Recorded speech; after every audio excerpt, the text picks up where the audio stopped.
Susanne, thanks for coming in today to talk about your work. I'm very excited about our conversation because in many ways your work epitomizes the commitment of the school to advancing the science of education, and your work really is at the cutting edge and so innovative in that space. So let's start by talking a little bit about your research and how it focuses on what you call brain training. What is that? I'm doing work on brain training, so in a very broad scope, I'm interested in investigating the malleability and the development of what we call executive function skills across the lifespan.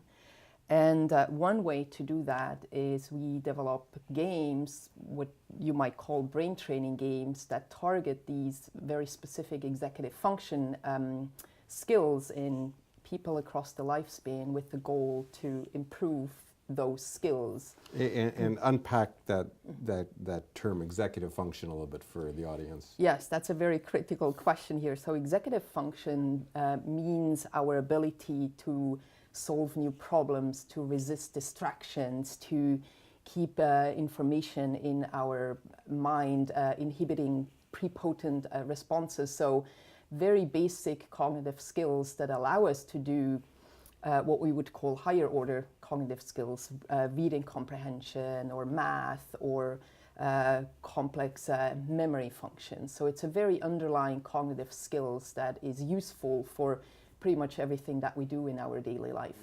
I know from the literature some people think this is a fixed trait, but you Right. seem to disagree here. Right, I do disagree. So first of all, our executive functions, they develop across our entire life.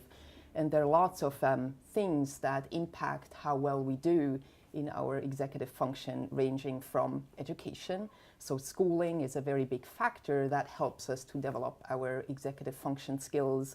But there are other ways to target these skills as well through, let's say, brain training games, so targeted training, but there could also be other ways how we can show some of the malleability of these skills. So take a minute to describe one of these games you've developed to train the brain to develop these executive function skills. Right, so more recently we have been using a lot of tablet-based games, so games that we do on tablets with kids, with young adults, with older adults. And they are fairly simple, so they are not very exciting games such as Angry Birds or even things like World of Warcraft. So they're pretty basic in kind of how they look like.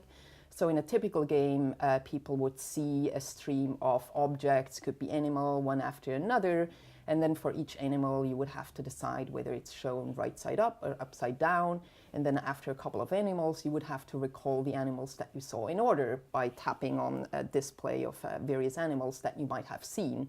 If you do that right, the next sequence will be will increase by one. So you would have to remember one animal more, or even more animals. If you make mistakes, then it's getting easier again, with the idea that we always want to target people's working memory or executive function skills at every moment in time. So it shouldn't be too difficult, so people get frustrated and might give up on the task, but it shouldn't be too easy either, because otherwise people can just do it automatically and doesn't really target any of these executive function skills that we're interested in.